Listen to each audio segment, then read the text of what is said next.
Greetings, my dear friends.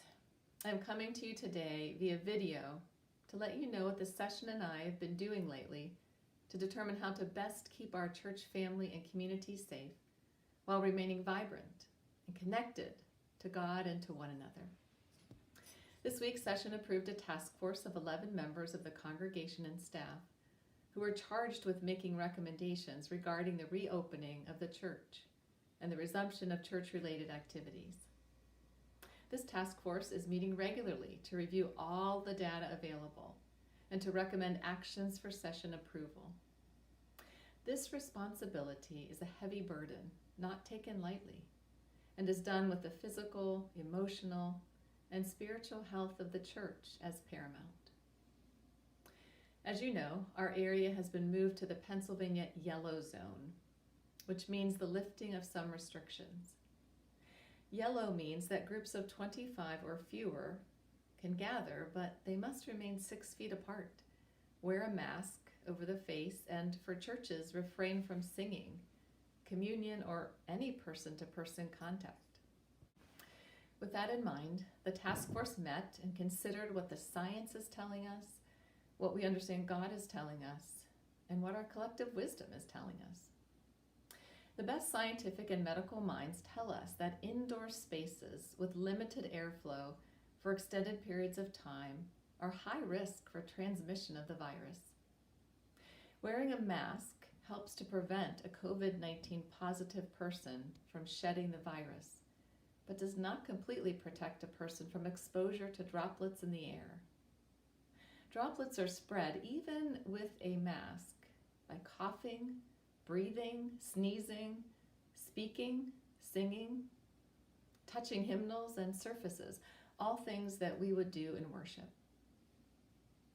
In Philippians chapter 2, verse 4, we hear God telling us, "Let each of you not look only to his own interests, but also look for the interests of others."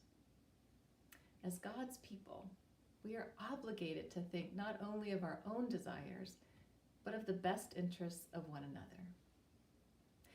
And our collective wisdom tells us that there are unavoidable risks to opening the church and resuming normal activities, even with precautions. The risks are arguably not worth the reward of gathering together.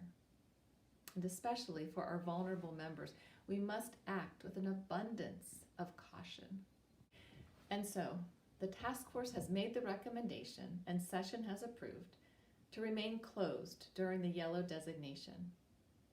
This means the building will be closed and all in-person church-related activities, even if they are not in the church building, will not resume. The building may be closed, but the church is open. We continue to worship and study the Bible, have small groups and Sunday school, share faith in daily emails, and enjoy fellowship via Zoom. It's all available on our website, CPCBA.org. And we are still engaged in mission and outreach and doing the essential work of our Christian faith, of bringing Christ to our community and our community to Christ. We are exploring other ways that we can stay connected to our church family and to our faith during this time of being apart. We are aware of gaps in access and are doing everything possible to resolve those issues and make online church activities available to as many people as we can. In the coming days, we will be communicating regularly with you to keep you informed of any new developments and to address any questions or concerns. Friends, I grieve. We all grieve the loss of public worship and long to gather together again.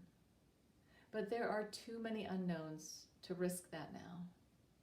But rest assured that we are as anxious as you are to get back to worshiping and being together. When it is safe to do so, we will gather together to celebrate and to give thanks. The staff, elders, and I thank you for your prayers and loving acts of kindness in these very difficult days. It is your spirit of service and giving, your love for one another, and your desire to stay connected that make me so proud and so blessed to be your pastor. The last words Jesus spoke to his disciples at the end of the Gospel of Matthew were words of reassurance and blessing. Remember, I am with you always, even to the end of the age.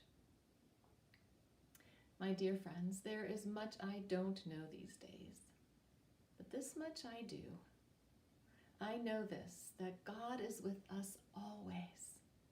So let us remember and give thanks for this blessed assurance.